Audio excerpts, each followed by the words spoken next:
এখানে আমরা যতটুকু শুনেছি সন্ত্রাসী বাহিনী প্রায় 7 জন র্যাব সদস্যকে আটকে রেখেছে এবং সেখানে সেই ঘটনাস্থলে আসলে র্যাবের সদস্যরা ইতিমধ্যে হামলা চালাচ্ছে। সেখানে দেখছেন আপনারা দেখতে পাচ্ছেন সেখানে অস্ত্রশস্ত্র নিয়ে প্রতিপক্ষ সেখানে হামলা চালাচ্ছে। এরই মধ্যে দেখতে পাচ্ছেন আপনারা সেখানে আপনাদেরকে যদি একটু দেখানোর চেষ্টা করছি, সেখানে র্যাবের 6 থেকে 7 জন সদস্যকে সেখানে আটকে রেখেছে এমনটা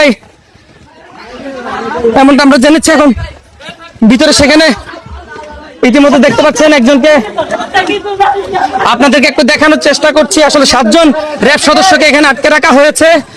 ঠিক এখান থেকে উদ্ধার করেছে পুলিশ এবং র্যাবের সদস্যরা এখানে ভিতর থেকে উদ্ধার করেছে। এখানেই আটকে রাখা হয়েছিল এবং পুরো এলাকা জুড়ে সন্ত্রাসীদের যে আগ্রাসন, সেই জায়গা থেকে যদি আপনাদেরকে একটু জানানোর চেষ্টা করি, আসলে এখানে র্যাবের সদস্যদের উপরে হামলা করা হয়েছিল। ঠিক যে জায়গাতে হামলা করা হয়েছে ঠিক সেই জায়গায় র্যাব সদস্যরা ইতিমধ্যে প্রবেশ করেছে। সেখান থেকে র্যাব সদস্যদেরকে উদ্ধার করেছে এবং যে সকল সন্ত্রাসীরা সেখানে ছিল সেই সন্ত্রাসী বাহিনীকে সেখান থেকে আটক করার উদ্দেশ্যে র্যাব এবং পুলিশ সদস্যরা সেখানে ইতিমধ্যে প্রবেশ করেছে।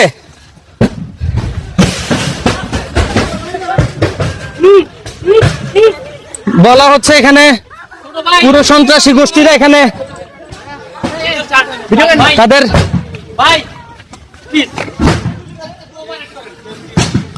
আপনারা দেখতে পাচ্ছেন নিশ্চয়ই র্যাবের 7 জন সদস্যকে এখানে আটক করার কথা বলা হয়েছে।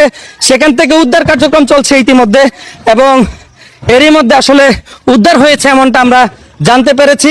আপনাদেরকে পরবর্তী লাইভে জানানোর চেষ্টা করব, যেহেতু এইখানে ঠিক এই জায়গাটাতে র্যাবের 7 জন সদস্যকে আটকে রাখার একটি কথা বলা হয়েছে।